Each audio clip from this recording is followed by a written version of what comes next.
के आखिरी छोर पर गूंजा जय श्री राम। भारत माता की जय के नारों से कांपी अर्जेंटीना की सरजमी। गेटवे टू अंटार्कटिका पर पीएम मोदी का जलवा। नमस्कार, आप देख रहे हैं प्रवर वाणी।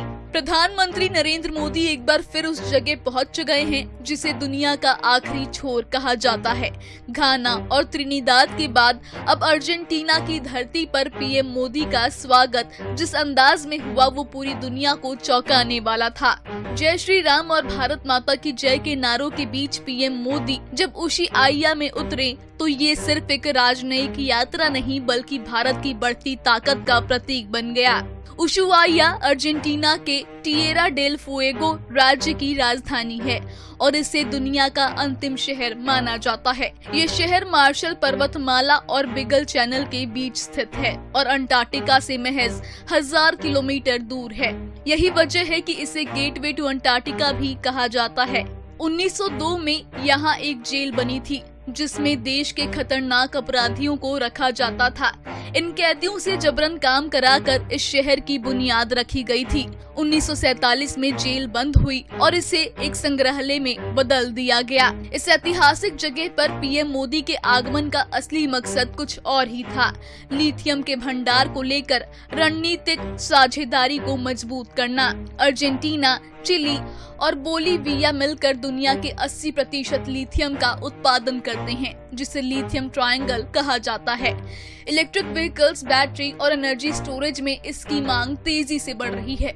2024 में भारत और अर्जेंटीना के बीच 200 करोड़ रुपए की लागत से लिथियम खनन को लेकर समझौता हुआ था। भारत की सरकारी कंपनी MECL को अर्जेंटीना में 5 लिथियम ब्राइन ब्लॉक आवंटित किए गए हैं। पीएम मोदी की इस यात्रा का उद्देश्य इस डील को और अधिक मजबूत बनाना है, जिससे भारत लिथियम के क्षेत्र में आत्मनिर्भर बन सके और चीन को टक्कर दे सके। अर्जेंटीना न केवल लिथियम का भंडार रखता है बल्कि यहाँ शेल गैस, तांबा, चांदी और सोने की भी भरपूर उपलब्धता है। यही वजह है कि भारत के लिए ये देश रणनीतिक रूप से बेहद अहम हो जाता है। जब भारत के पहलगाम में आतंकियों ने हमला किया था तब अर्जेंटीना भारत के समर्थन में खुलकर सामने आया था और पाकिस्तान की आलोचना की थी।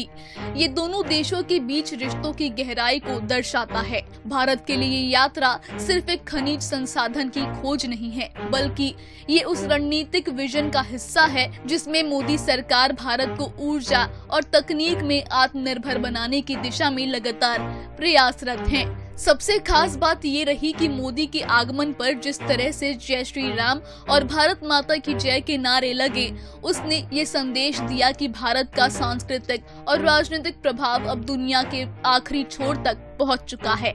57 साल बाद भारत का कोई प्रधानमंत्री इस धरती पर पहुंचा है। इससे पहले इंदिरा गांधी यहाँ गई थी। अब दुनिया देख रही है कि क्या मोदी इस खजाने को भारत के लिए सुरक्षित कर पाएंगे, जिसे पाने के होड़ में अमेरिका, चीन, रूस और ईरान जैसे देश भी लगे हुए हैं। आपको क्या लगता है, क्या भारत आने वाले समय में लिथियम के क्षेत्र में वैश्विक शक्ति बन पाएगा? क्या ये यात्रा भारत के लिए गेम चेंजर साबित होगी? अपनी राय कमेंट बॉक्स में हमें जरूर बताएं। धन्यवाद।